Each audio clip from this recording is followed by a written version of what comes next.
Hey guys, long time no talk. I'm hoping to really crack down and actually start filming for this channel a lot more. School is kind of hectic right now. I just finished some exams last week, so I'm able to do this video, but that's why I've been gone. School's been kind of crazy. Life in general is very crazy, and so not a priority, but I'm hoping to make my horror channel a priority because I get requested so much to do these videos. And I feel bad because I feel like I'm letting you guys down a little bit. So let's cross our fingers I can actually do that. I'm going to set a realistic goal, maybe 2 videos a month instead of once a week like I had originally planned, because maybe that's not feasible. I don't know. Anyway, I'm going to do what is it? House at the End of the Street. I always want to say Last House on the Left. That's one of the things that bothered me about this movie. The title was stupid. Okay, so I watched House at the End of the Street starring Jennifer Lawrence. I get told I look like her all the time, like literally. Well, on my fashion channel I do. I don't really see it, but thanks. I like her. Anyway, so it has Jennifer Lawrence in it. The other people, not really important.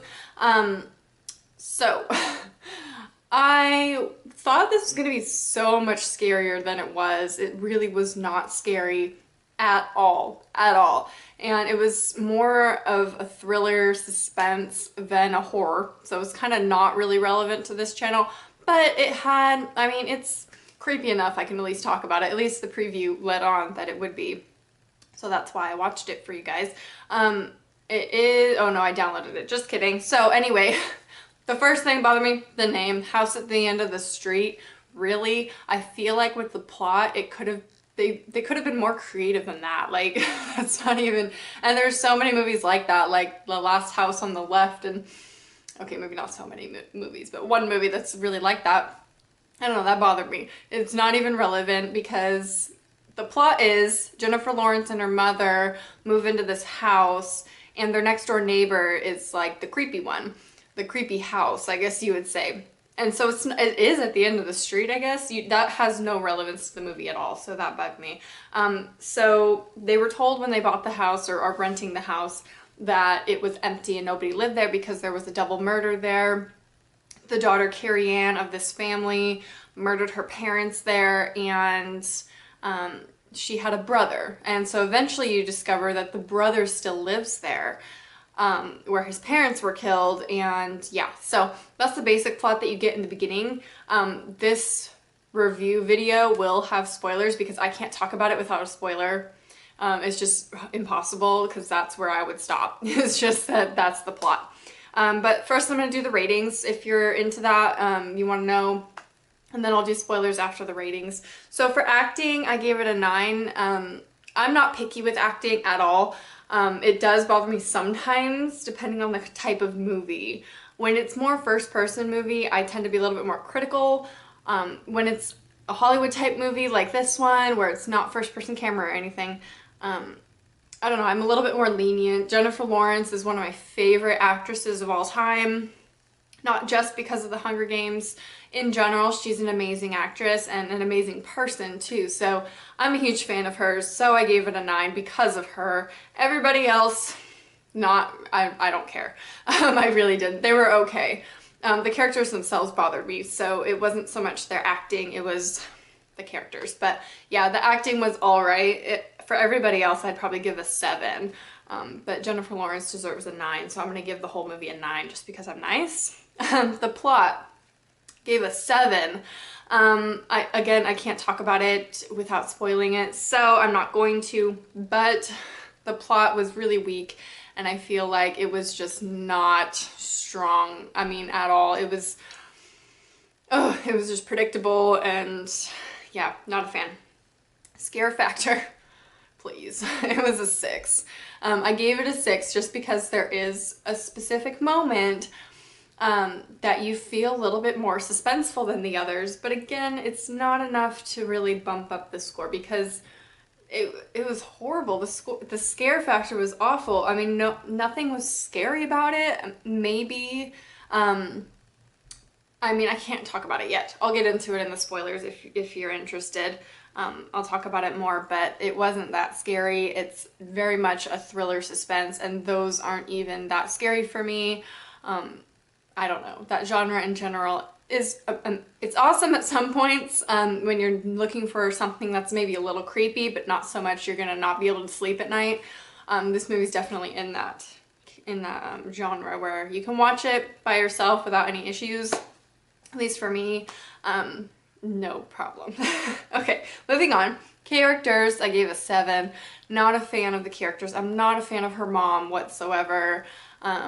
Just the boy, the son that lives in the house, just, he's annoying. I don't know. I just didn't, they're so typical characters, and especially because she goes to a high school. Those characters specifically, like the friend she makes, it just didn't make sense to me. Like these random people, she makes friends so easily. I don't know how that's possible. I mean, maybe it kind of delves into that, which I thought was pointless in the movie when she was at the party, and it was just weird.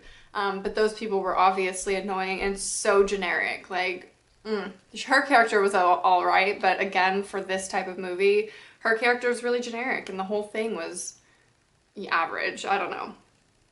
The effects, it's an NA, because I didn't calculate it into my overall score because there were none. No effects whatsoever, except for maybe like a bone breaking. That was about it, and even that wasn't even realistic, so I'm not going to include that in this video. So no real effects. Overall score with all these scores was a 7 out of 10. Yeah, I'd give it a C for sure, because it just, yeah, it was entertaining. It kept my attention for the most part for the whole duration. I was on my phone a few points, just because I get that way when I'm bored with movies. Sometimes I'll just go on my phone, check my emails. So, you know, I did do that, I think 3 times during the movie, but overall that's pretty good, because I do, given the internet nowadays, I do have kind of a short attention span anyway. But with this movie, it was all right. It was entertaining, but it wasn't something to like, oh my gosh, this was the best movie ever.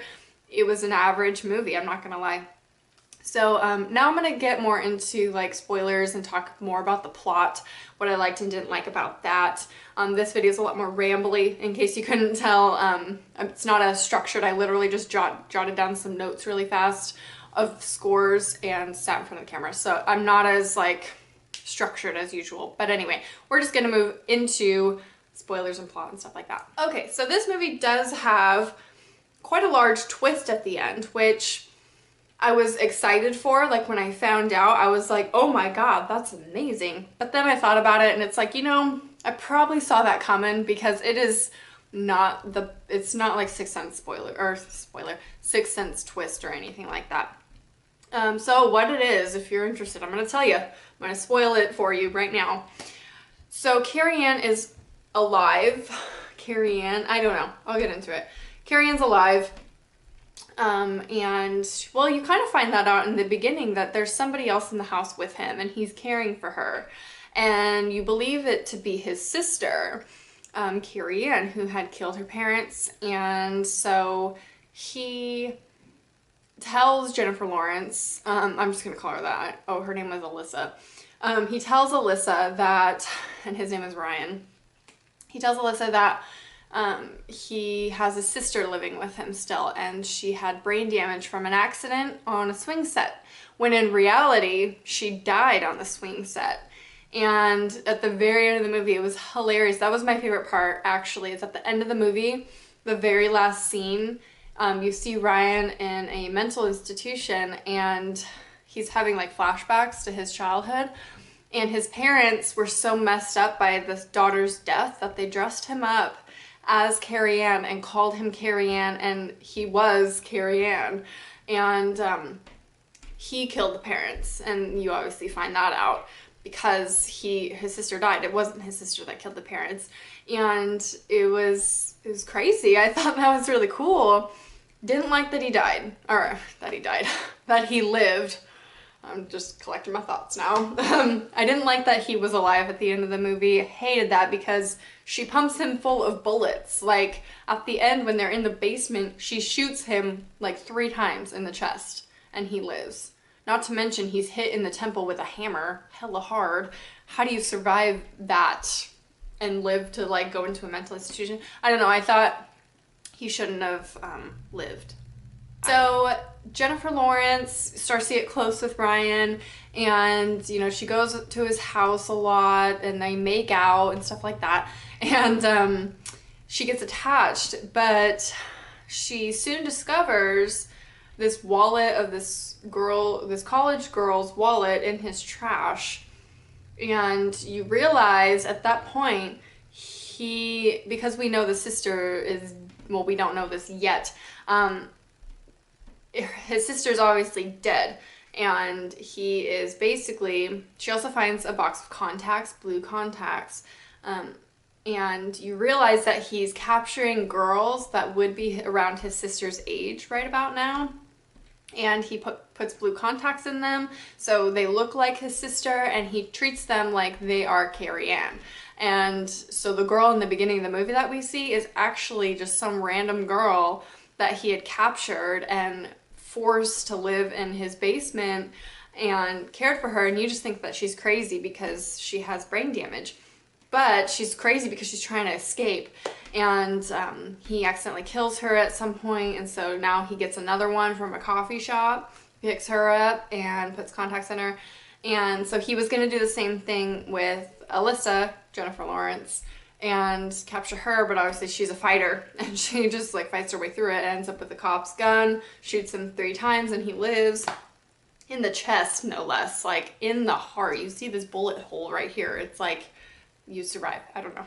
So that's basically the whole plot in itself. And you know, it was all right. That's why I give it, what I give it, a 7. A 7, because it deserves at least a C, because of the twist. But honestly, you could probably see the twist coming. There has to be something more than just this girl who's crazy that you think is gonna kill everybody in the movie. There has to be more to that. So obviously you're like putting two and two together, and you're like, what else is gonna happen? Because that's just boring. All movies are like that. But in reality, I think a lot of movies are like how it is anyway. They try to do a big old twist on it. Doesn't really work. But I really did like the ending, even though he lived and I didn't think he should have, with the flashbacks, with him being dressed up as a girl and being told that he is Carrie Ann. I thought that was amazing because that can really mess a child up, and that's why he killed his parents. So it was pretty crazy. Like I said, entertaining for the hour and a half, but I mean, I would watch it if I were you, if you want to be entertained. I don't know, it's not scary, so don't expect to be scared or anything, but it was all right. It was average. So leave requests for what movies you want me to review next down below. I'll have probably a week or 2 until my next video, and I apologize for that, but like I said, I'm just really busy in school and stuff. Although now I don't have a job and I'm looking for a job, so we'll see how that goes. Anyway, so go ahead and leave requests down below if you want, and I will talk to you guys soon. Bye.